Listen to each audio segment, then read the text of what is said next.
Porque, como o apóstolo Paulo diz, né, lá em 1 Coríntios capítulo 10, que não sabeis vós que o pão que partimos é a comunhão do corpo de Cristo? E o cálice que abençoamos, né, o pão que abençoamos e o cálice que abençoamos, porventura não é a comunhão no sangue de Jesus Cristo? Então, isso aqui representa isso. Então, isso é muito representativo para nós, né? Porque todas as vezes que reunimos para participar deste ato, significa que você mantém a sua comunhão no corpo e no sangue de nosso Senhor e Salvador Jesus Cristo. Louvado seja a Deus. Então é muito bom quando nós nos reunimos, né, para participar da ceia do Senhor. Mas nós sabemos, né, que esse ato aqui ele existe porque alguém foi sacrificado por nós. E este que foi sacrificado por nós, né, o Senhor Jesus, ele já tinha sido anunciado, ele era anunciado pelos santos profetas do Senhor. E um desses profetas que anunciou, né, por muitas vezes a vinda do Senhor e Salvador Jesus foi justamente o profeta Isaías. Né? Ele teve muita revelação de Deus sobre a vinda de nosso Senhor e Salvador Jesus. E aqui no capítulo 53, né, iniciando, na verdade, no versículo 13 do capítulo 52, né, a Bíblia começa, então, a anunciar o Senhor e Salvador Jesus Cristo. Interessante que a Bíblia diz, né, que ele, como pasmaram muitos à vista dele, ficaram pasmos ao ver o Senhor Jesus, né, pois a sua aparência estava tão desfigurada, mais do que o de outro qualquer. Estava desfigurada, evidentemente, por causa do sofrimento do Senhor. Né? E a sua figura mais do que os dos outros filhos dos homens. Então ele era um homem, amado, que as pessoas olhavam para ele e não via formosura nenhuma que pudesse ficar encantado para adorar aquele homem. Amado, e por isso também muitas pessoas rejeitaram o Senhor. Por que rejeitaram? Porque era justamente isso que as pessoas procuravam, né, no Messias. Eles procuravam alguém que viesse de uma família nobre, né, e eles esperavam uma pessoa de guerra, um soldado, um homem de guerra. E geralmente nas escolhas ali de reis, né, geralmente eles escolhiam aquela pessoa de estatura alta e escolhia aquela pessoa de boa aparência. Então era até normal que eles procurassem isso no Senhor. O homem, principalmente o homem comum e não o homem espiritual. Né? Louvado seja o nome do Senhor Jesus Cristo. Então, eles ficaram pasmados, ao ponto do profeta Isaías ele dizer: quem deu crédito à nossa pregação e quem se manifestou o braço do Senhor. Ou seja, ele está dizendo que quando o Senhor Jesus Cristo se manifestasse no mundo, eram poucas as pessoas que iam crer no Senhor. E alguém pode dizer assim: como poucas pessoas, não é? Se onde o Senhor Jesus ele estava, afluía sobre ele uma grande multidão. Eram grandes multidões, né, que iam ao encontro do Senhor, que não dava sossego ao Senhor, nem de dia e nem de noite. Mas nós vemos lá, por exemplo, em João capítulo 5, que as pessoas faziam aquilo, né? Não porque acreditava que Jesus Cristo era o Messias, mas elas iam atrás do pão, atrás do alimento, né, físico, cotidiano.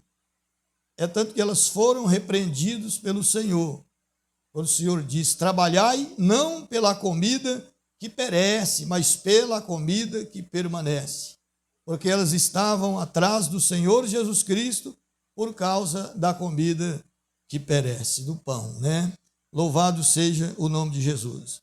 Então, amado, quando a gente vai lá no livro de Atos, no capítulo 1 e no capítulo 2, no capítulo 1, né, basicamente ali, a gente vê a igreja, porque foi dada uma ordem do Senhor que as pessoas não, os cristãos não ausentassem de Jerusalém, porque do alto eles seriam batizados com o Espírito Santo, seriam cheios do poder de Deus.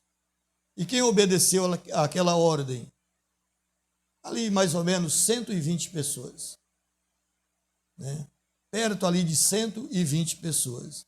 Então, para um ministério que houve milagres, que houve curas, né, que houve muitas manifestações de poder, evidentemente, com 3 anos e meio de ministério, né, era realmente pouquíssimas pessoas. Então, não é todas as pessoas que se reúnem para ouvir muitas vezes a palavra de Deus que aceita a palavra de Deus, né? Louvado seja o nome de Jesus. A gente vê, por exemplo, ali, naqueles 2 discípulos de Emaús. Eles vão caminhando. Então, o Senhor Jesus Cristo aproxima deles. E a Bíblia diz que o Senhor começa a conversar com eles, mas eles não conhecem o Senhor. E por que eles não conhecem o Senhor? Né? Qual era a conversa deles? Um homem, o Messias, ele viria e trazia paz, restauraria Israel, né? Mas como se estivesse dizendo, mas nada disso aconteceu, ele morreu. É verdade que algumas mulheres foi lá no sepulcro, encontrou o sepulcro aberto e levaram também mais 2 discípulos e eles comprovaram lá, mas não remiu Israel, não aconteceu nada do que se dizia que ia acontecer. Mas por quê, amado?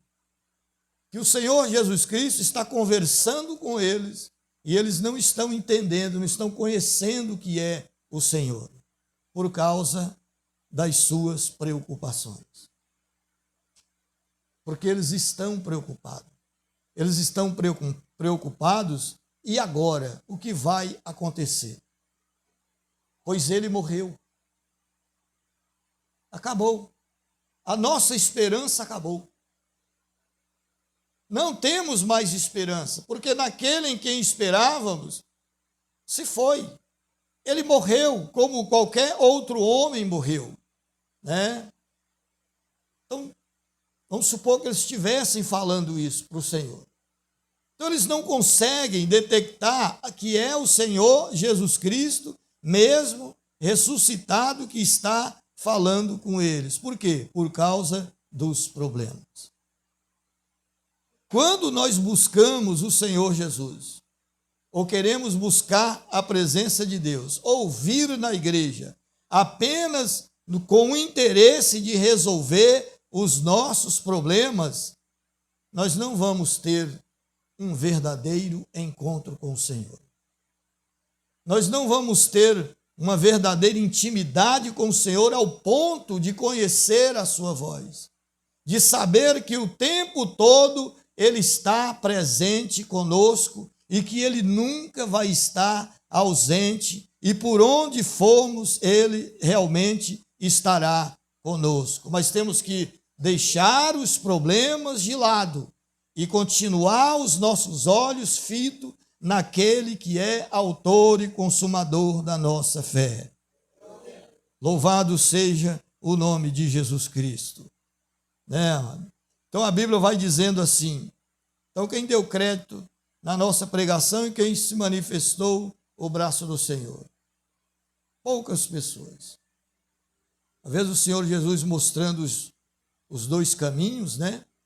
Ele disse que o caminho estreito eram poucas pessoas que iam passar por ele. E lá em Lucas ele ainda chega ao ponto de dizer: porfiai por entrar pela porta estreita.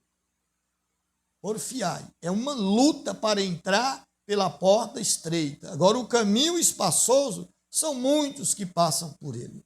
O problema é na hora de desembocar. Ele vai desembocar na perdição do caminho largo. E o caminho estreito, a pessoa vai chegar a Deus, vai chegar ao céu, pois ele é o caminho, a verdade e a vida. E ninguém vai ao Pai a não ser por ele. Glória ao nome de Jesus. Porque foi subindo como um renovo perante ele, e como raiz de uma terra seca, não tinha parecer nem formosura. E olhando nós para ele, nenhuma beleza víamos para que o desejássemos. Porque as pessoas, às vezes, amado, eles gostam de ver beleza. Eles gostam de aplaudir a aparência do ser humano. Você vê que até Samuel, ele estava caindo nessa. Quando Deus manda ungir um dos filhos de Jessé. Ele vai ungindo eles, né? E de acordo com a aparência deles. Eu acho que é esse.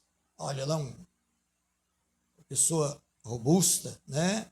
Um físico interessante, uma aparência interessante. Eu acho que é esse. Não, não é esse. Não, então agora eu acho que é esse. Também não é. E Deus disse para Samuel que o homem, ele olha o exterior, ele olha a aparência, porém eu vejo o coração. Glória ao nome de Jesus. Então o homem, ele busca a aparência. O Senhor Jesus, ele não julga segundo a aparência de ninguém. O que ele julga é segundo a reta justiça. Louvado seja o nome do Senhor Jesus. Uma vez alguém disse para mim assim, amado, que um pastor, ele tem que vestir ternos caros. É bom que ele coloque um relógio de ouro no pulso. Aí é bom que fica parecendo o senhorzinho Malta, né? Quando ele dá um anel de ouro no dedo.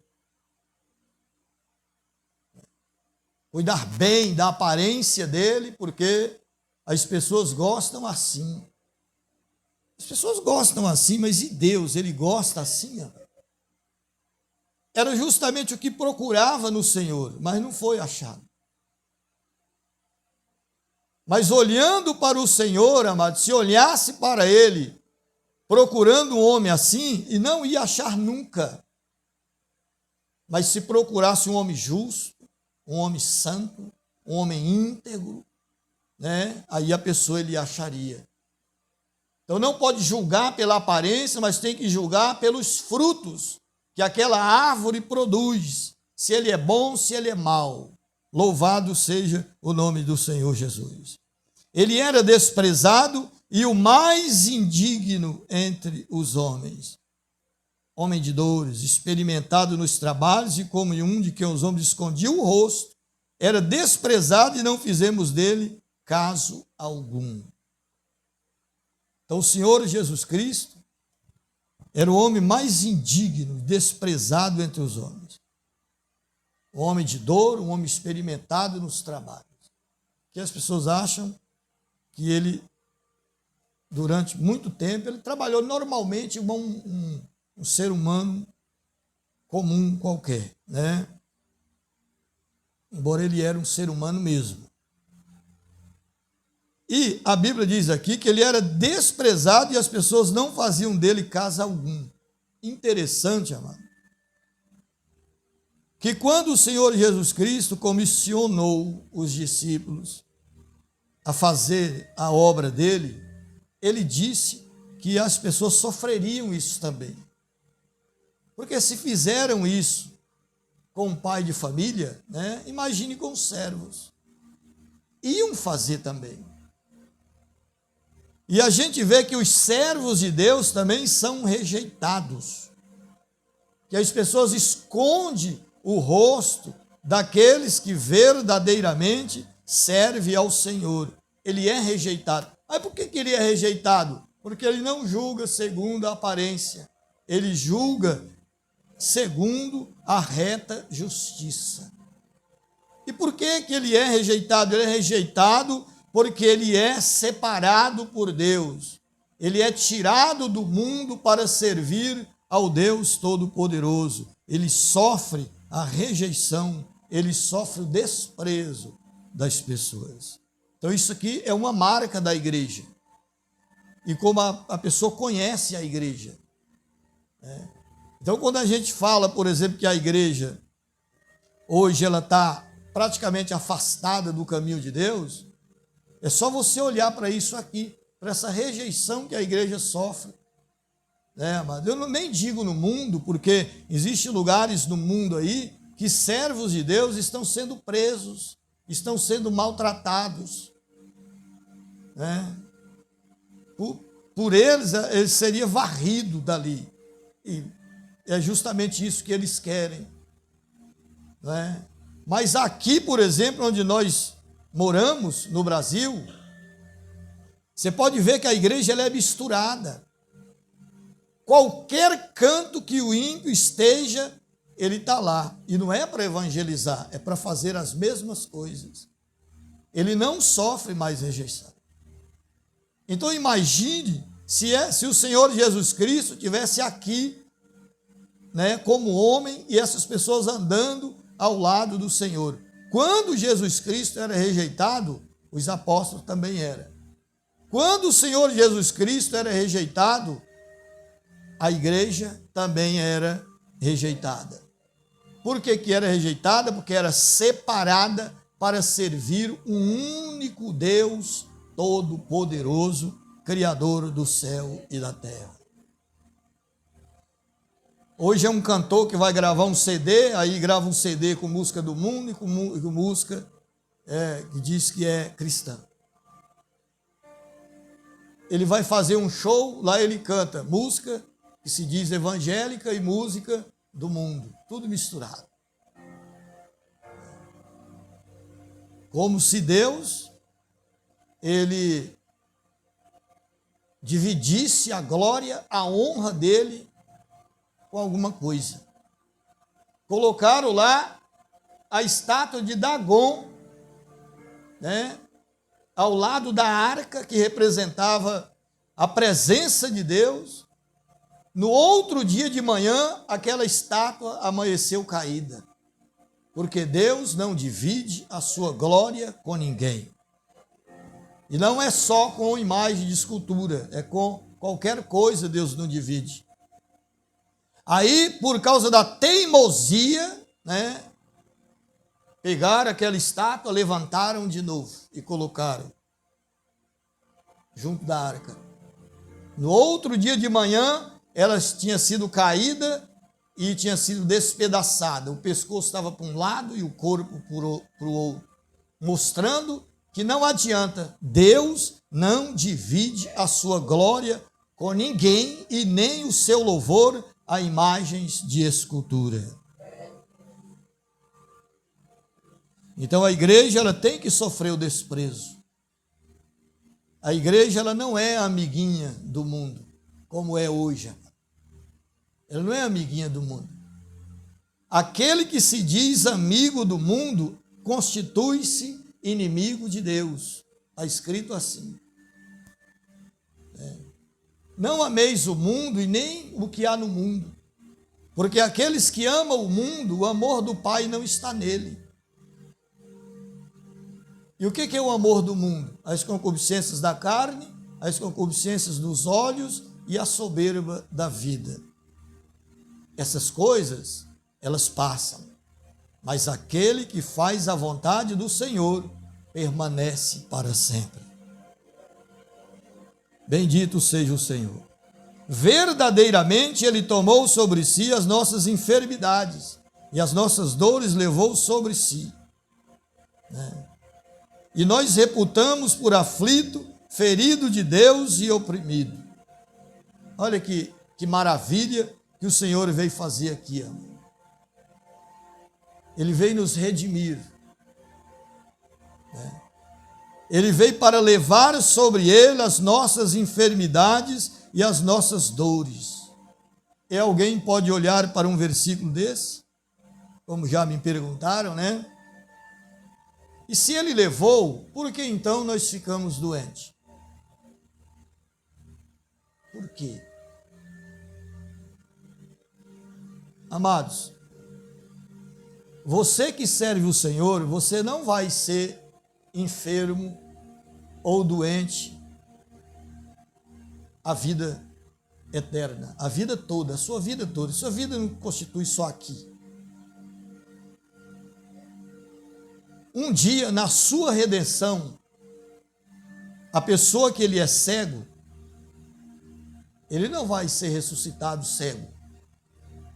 A pessoa que ele é paralítico, ele não vai ser ressuscitado paralítico. Quando ele passar pela redenção do seu corpo, aquele corpo não vai ser mais sujeito a enfermidades e a dores. É disso que a palavra de Deus está falando. Ele está falando do reino de Cristo.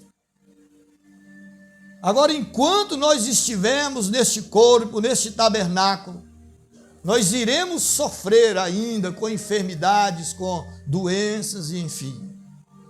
Se você ver, por exemplo, lá no livro de Atos, capítulo 9, né, uma serva por nome Dorcas, a Bíblia diz que ela era uma pessoa de boas obras, que andava fazendo bem, ela tinha boas obras. Ela era uma mulher, uma serva de Deus de testemunho. E ela ficou enferma e ela morreu. A gente vê o apóstolo Paulo também enfermo.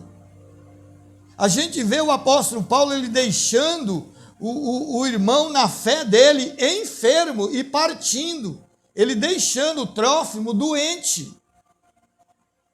Por quê? É porque a palavra de Deus, ela contradiz, ela não fala a verdade. É porque quando ela fala essas coisas, ela está falando da redenção do nosso corpo. Aí não estaremos mais sujeitos nem à dor, nem à enfermidade, nem à morte. Iremos ressuscitar e estaremos com o Senhor para sempre. Glória ao nome do Senhor Jesus. Então, levou sobre si as nossas enfermidades e as nossas dores, e nós o reputamos por aflito, ferido de Deus e oprimido. O Senhor, ele foi ferido, ele foi oprimido, no versículo 5, por causa das nossas transgressões. Ele foi moído, dilacerado pelas nossas iniquidades. Foi moído. Aí a pessoa fala assim, quem matou o Senhor Jesus? Os judeus. Quem condenou ele? Os judeus. Mas na realidade, todo ser humano matou o Senhor. Porque ele serviu de sacrifício para todos. Para todas as pessoas. Então ele foi ferido, foi pelas nossas transgressões. Ele foi moído, foi pelas nossas iniquidades. Aí aquele castigo que estava nele, né? Ele foi para trazer a paz. E pelos seus ferimentos, pelas suas pisaduras, é que nós fomos sarados. Ele tomou a nossa dor. Ele levou sobre ele o castigo. É isso que nos traz cura, é isso que nos traz bênção. É isso que nos traz redenção. Louvado seja o nome de Jesus. Então todos nós somos culpados pela morte do Senhor. A única coisa que resta é o homem se arrepender desse crime. É o homem se arrepender dos seus pecados e deixar que o Espírito de Deus venha e ele faça a obra no coração do ser humano. Louvado e glorificado seja o Senhor. Por isso que nós devemos a nossa vida ao Senhor, porque se ele não morre por nós, estaríamos perdidos, estaríamos condenados à morte eterna, estaríamos condenados, a ser banidos da face de Deus no final, a participar da segunda morte. Então, nós devemos a nossa vida a Ele, a Ele. Hoje nós temos que imitar o Senhor, levar no nosso corpo, fazer com que o nome de Deus seja glorificado no nosso corpo, em toda parte que estivermos. O nome dele, que as pessoas olhar para nós, para os nossos frutos, para as nossas boas obras, glorificar e exaltar o nome do Senhor. Ele nos chamou para isso, para ser imitador dele. Ele nos chamou para sermos santos. Ele nos chamou para sermos irrepreensíveis no meio de uma geração pecadora. Foi para isso que Deus ele nos chamou. E às vezes essa obra ela demora tanto, que é a obra da santificação. Às vezes para uns ele vem mais fácil e para outros demora muito. Mas por que demora muito? Então o Espírito de Deus ele trabalha menos de um e mais do que outro? Não, amado, é a maneira que nós deixamos o Espírito de Deus ele trabalhar. Por isso que Deus, ele é maravilhoso, porque ele, sabendo disso, ele estabeleceu a santificação passo a passo. Hoje, apesar dos seus fracassos e das suas falhas, você é um santo de Deus. Você é uma santa de Deus. Porque você é santo de Deus e santa de Deus, não é porque você não tem pecado. E não é também porque você peca. É porque você foi separado, tirado do mundo para servi-lo, para servir aquele que morreu por você na cruz do Calvário. Você vê como que Deus ele é maravilhoso, amado. Ele nos chamou para ser santo, mas não é um santo de uma vez. Você aceita o Senhor e pronto, e você já está santificado e tal. Ela é passo a passo. Só que esse passo a passo, ele pode ser demorado ou ele pode ser de uma forma mais rápida. Vai depender de mim e você. Vai depender, de como nós vamos se abrir para o Espírito Santo de Deus. Ou como nós vamos resistir o Espírito Santo de Deus.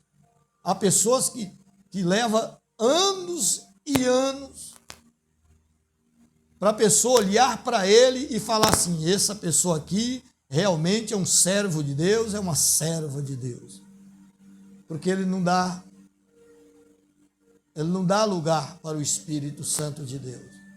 É tanto que o apóstolo Paulo ele vai tratar, por exemplo, de crente carnal, mas crente. Ele é crente carnal, porque ele ainda pratica muita obra da carne. Mas você pode ver que ele trata eles como crente, como santos. Ele está tratando com eles como santos de Deus. Mas por que então a demora? A demora é porque não abre o coração para o Espírito Santo de Deus trabalhar. Existe o esforço do ser humano. Não existe o esforço do ser humano para ele ser salvo. Existe o esforço do ser humano para ele ser santo e irrepreensível. Como muitos pensam, o crente, ele não precisa se esforçar para ser salvo. Eu concordo. Porque ele é salvo, digo, o Senhor salvou ele. É verdade isso. Agora ele precisa se esforçar, negando a sua própria vontade, para deixar que o Espírito Santo de Deus, ele trabalhe no seu ser. Ele venha envolver o seu ser. Isso é ele que deixa ou não. Ele opera tanto o querer como o efetuar, segundo a boa vontade. Bendito seja o nome de Jesus Cristo. Então o versículo 6 diz, né? Todos nós andamos desgarrados como ovelhas. Aqui Isaías está dizendo que Israel estava desviado do caminho de Deus. Quando ele fala, todos nós andamos desgarrados como ovelhas. Cada um se desviava pelo seu caminho, mas o Senhor fez cair sobre ele a iniquidade de todos nós. Ou seja, as pessoas aqui está igual lá no livro de Juízes que nós estudamos. Cada um fazia o que bem parecia aos seus olhos fazer. A pergunta é, lá eles não tinham liderança. Aqui eles têm liderança, mas é uma liderança caída. Mas é uma liderança que não anda segundo os propósitos de Deus. É uma liderança que não anda segundo o coração de Deus, mas segundo os propósitos do seu próprio coração. Então a liderança, ela tem essa capacidade para levar a pessoa para o caminho certo, mas também tem a capacidade de levar a pessoa para o caminho errado. Vai depender de como ela ensina, se ela ensina certo ou se ela ensina errado, se ela ensina o caminho da salvação ou se ela ensina o caminho largo, que faz com que o homem faça conforme ele bem quiser fazer. Eu já cansei de escutar pessoas dizendo, pastor não manda em mim. Isso é péssimo quando a pessoa fala isso. Está certo que não manda mesmo. Se pastor mandasse em ovelha, era diferente. Você pode ter certeza que seria diferente. Porque a vontade que muitas vezes que um pastor tem, realmente é de pegar a ovelha e pudesse dar umas varadas boas nela. Mas ele sabe que ele não pode fazer aquilo, que tem que ser de forma voluntária. Que o homem precisa ser consertado e através da palavra, mas que dá vontade, dá. De você pregar e ver a pessoa fazendo errado. É claro que dá vontade. Mas é voluntário. Você precisa se converter voluntariamente a Deus, para que a conversão dele seja uma conversão verdadeira, seja uma conversão eficaz, que produz fruto, para que as pessoas vejam e glorifiquem ao nome do Deus Todo-Poderoso. Então aqui as pessoas estão desviadas também. Está igual lá no livro de Juízes. Cada um fazia o que queria, Cada um se desviava pelo seu caminho. Eu não vou seguir o caminho de Deus, eu vou seguir o meu caminho. Eu vou seguir o meu coração. A maioria do povo de Deus hoje, amado, eles está desse jeito, igual as pessoas do mundo. Eu vou seguir o que meu coração manda. Aí vai dar errado, pode ter certeza. Porque o coração, ele é o membro mais enganoso e que mais nos engana, que mais faz trapaça, é o nosso coração. Se você seguir ele, você vai estar perdido. Você precisa seguir as orientações do Espírito Santo de Deus. Mas as orientações do Espírito Santo de Deus não é orientações, amado, que você vai numa igreja e levanta uma pessoa lá dizendo que é profeta e vai te orientar, não. Você não é para ser orientado por profeta que se levanta para falar. Essa orientação aqui é pela palavra de Deus. Andar no Espírito é andar conforme a vontade de Deus, é andar conforme a vontade da palavra do Senhor. Glória ao nome de Jesus. Então nós temos que parar de andar pelo nosso caminho e andar no caminho de Deus, e andar conforme a verdade pede que andamos. Glória ao nome de Jesus Cristo. Ele foi oprimido, mas não abriu a boca, Claro, ele era um cordeiro. Como um cordeiro foi levado ao matadouro, e como uma ovelha muda perante os seus tosqueadores, ele não abriu a sua boca. Nós vemos que foi assim, e compreendemos que foi assim quando lemos os evangelhos. um cordeiro manso. Só que essa mansidão que ele tem, amado, quando faz o mal para ele, nós precisamos ter também. Nós somos imitadores de Cristo. Você pode ver que nós somos chamados de ovelhas. É o animal mais dócil, né, que existe, é a ovelha. E também a mais dependente. Ela depende do homem para tudo. Então, quando a Bíblia diz que se nós somos ovelhas de Deus, nós temos que viver na dependência de Deus para tudo. Viver sempre na dependência de Deus. Então, nós somos ovelhas. Então, nós temos muitas vezes que parar, né, de querer voltar à velha natureza. Porque muitas vezes nós não agimos como ovelhas. Nós agimos como lobo, disfarçado de ovelha. Às vezes até o manto é de ovelha, a capa é de ovelha. Às vezes aquilo que nós vestimos, da nossa aparência, até parece uma ovelha. Mas lá no interior é um lobo devorador. Quando abre a boca, a fala denuncia. Porque o que há de abundância no coração, disso fala a boca. Glória ao nome do Senhor Jesus. Então nós temos que agir como ovelha.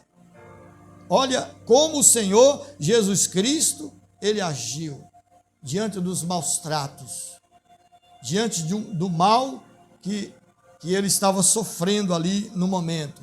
Um mal que para ele era mal, para nós era um bem, é um bem. Porque nós dependíamos disso. Se isso realmente não acontece, nós estamos perdidos, amado. Mas muitas vezes nós queremos desobedecer a Deus, não é? Desobedecer a Deus justamente por causa dos problemas, como eu disse aqui, dos 2 discípulos de Emaú. Porque ele quer buscar a Deus para satisfazer os seus interesses e não o interesse de Deus. Nós não fomos chamados para ser beneficiados, por exemplo, amado, com coisas materiais, com coisas aqui da terra. Nós não fomos chamados para isso. Você não vai encontrar na Bíblia. Não, eu chamei você porque você é um coitadinho. Eu chamei você, né? Eu vou te dar uma casa, eu vou te dar um carro, eu vou te dar uma fazenda, eu vou te dar um iate, eu vou te dar não sei o quê. Não foi chamado para isso. Para satisfazer, para Deus satisfazer os nossos interesses. Nós fomos chamados para satisfazer os interesses de Deus.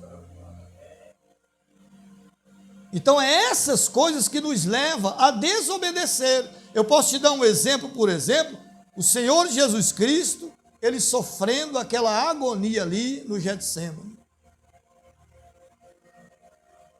Uma dor intensa, uma dor sufocante, de perder o fôlego.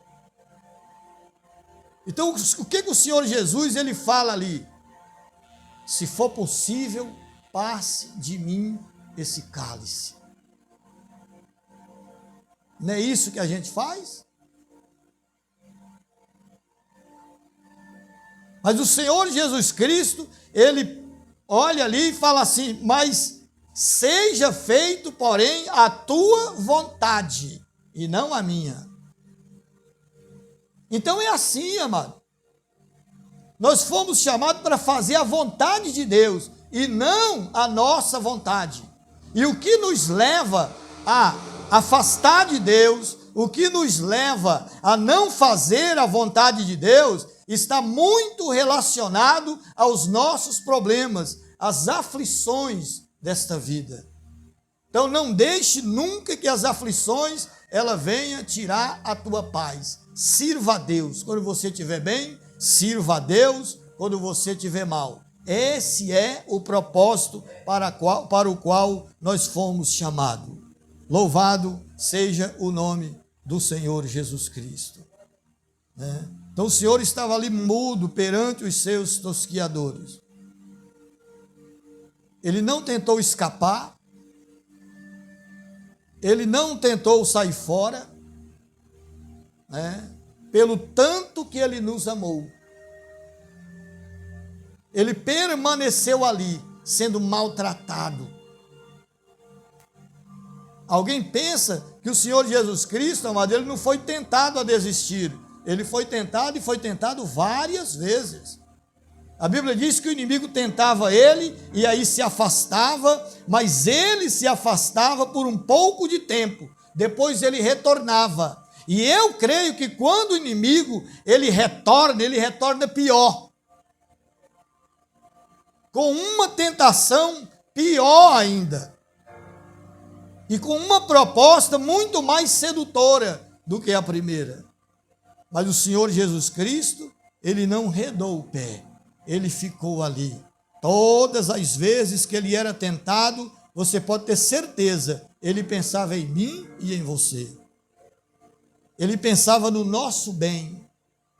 Ele dizia, se eu desistir, estão todos perdidos.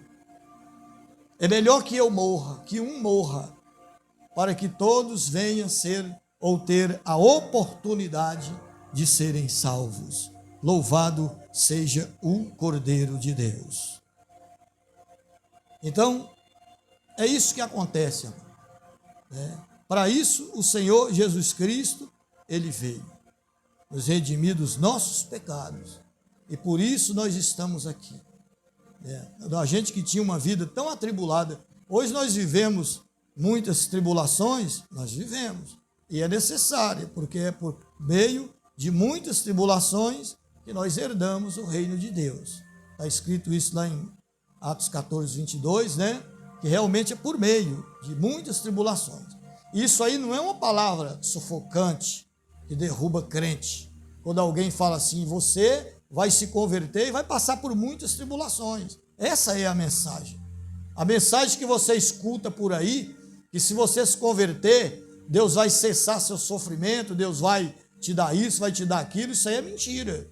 A mensagem verdadeira é a mensagem que fala para você que você vai aceitar o Senhor Jesus e você vai continuar tendo sofrimento e talvez até sofrimento pior. Jesus falou isso. Em mim tenhais paz, no mundo tereis aflições, mas tende bom ânimo, eu venci o mundo. E lá em Atos 14, a Bíblia fala que Paulo e Barnabé, dando uma mensagem de consolo para aumentar a fé dos discípulos, eles dizem, é por meio de muitas tribulações que vocês vão herdar o reino de Deus. Então não existe facilidade para crente, né? Porque o crente, ele sabe que o prêmio dele é maior do que qualquer coisa aqui na terra. Ele não tem a vida dele tanto por preciosa, como o apóstolo Paulo diz, né? Ele não tem. Ele sabe que a vida dele é uma vida para servir a Deus. E a morte, e nós sabemos que aquele que é salvo, a morte não assusta ele.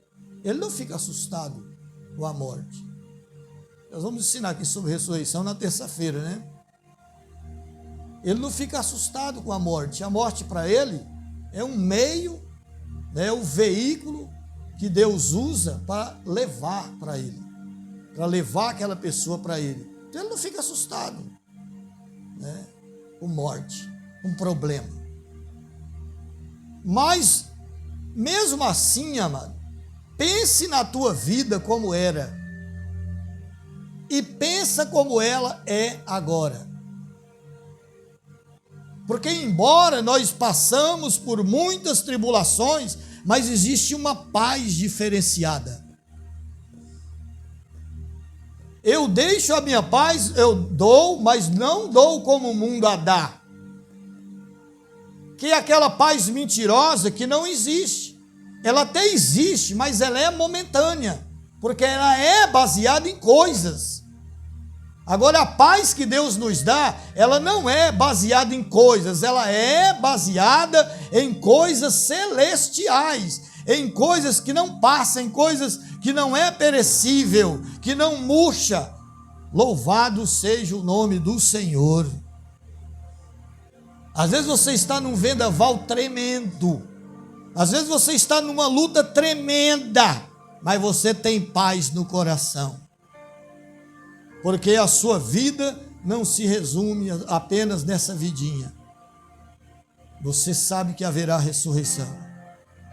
Por isso que a morte não te assusta. Eu sei que haverá ressurreição, então eu não vou ficar assustado quando eu ficar doente. Eu sei que Deus vai me levantar da terra. Olha que coisa maravilhosa. Por que eu ficar assustado? Aquele que acredita que não há ressurreição, ele é o mais miserável de todos os homens. Porque ele só crê nessa vidinha vagabunda aqui, mano. Ele só crê nesse passatempo aqui da terra. Isso aqui é um passatempo. É uma coisa que você vive hoje e fica para trás. E aí fica para trás, você vai indo, você até esquece. Eu, por exemplo, tem tanto tempo já que eu estou casado com a irmã Zélia que eu até esqueço que eu era jovem. Sério mesmo. Às vezes eu até esqueço. Fiquei, meu Deus, quando eu tinha 12 anos, o que eu fazia? Eu tinha 13. Eu tinha 14. Porque a minha vida agora é servir a Deus e a irmã Josélia. Fica tudo para trás, amado. Fica tudo no esquecimento. Tudo passa. Tudo é um conto ligeiro. É um conto, né? Tudo vem, tudo vai. Agora o problema é que Deus pede conta do que passou. Esse que é o grande problema. Porque se você fez algo lá no passado, Ele pede conta. Ele vai pedir conta. Então nós temos que viver na presença de Deus, confiado nas coisas eternas, confiado nas coisas celestiais, na coroa imarcessível, que não murcha, que não se acaba. É nisso que nós temos que estar confiado. É isso que tem que estar dentro do nosso coração. A Bíblia diz que onde estiver o tesouro do homem, está nele o seu coração. Onde está o seu tesouro? Está na terra? Onde está o seu tesouro? Está no céu? Que esteja no céu, porque é de lá que virá o nosso Salvador. E transformará o nosso corpo abatido num corpo glorioso, segundo o seu eficaz poder. Bendito seja o nome de Jesus Cristo. Então fique com essa palavra nesta manhã. Essa é a palavra de Deus para o nosso coração. Vive a palavra, imite a Cristo. Seja uma ovelha do Senhor, amado. Principalmente nos dias de provocações. Seja uma ovelha, né? Seja uma ovelha. Não dá pernada, não faz nada. Seja uma ovelha de Cristo. Se esforce para isso. É difícil, é uma das coisas mais difíceis que tem. É quando você ser provocado e você se conter. É difícil. Mas vamos confiar em Deus que nós alcançamos esse êxito. Vamos orar ao Senhor Jesus, né? É um momento propício para isso, que é a distribuição do corpo e do sangue do Senhor. Então nós vamos pedir perdão, pedir misericórdia a Deus, né? Que a Bíblia diz que examine-se, pois, o homem a si mesmo, antes de comer esse pão e beber esse cálice, para que nós não venhamos correr o risco de participar dessa mesa de forma indigna. E o que é participar indigno da ceia do Senhor? É não reconhecer os seus erros, é não reconhecer que você não depende do sacrifício, ou que você depende do sacrifício de Cristo na cruz do Calvário. Isso é participar indigno. E participar digno é justamente reconhecer a sua fragilidade, de que você é um pecador e que sem Cristo você não é absolutamente nada. Vamos orar a Deus. Senhor, Deus Todo-Poderoso. Em nome de nosso Senhor e Salvador Jesus Cristo, eu quero, meu Pai, neste momento,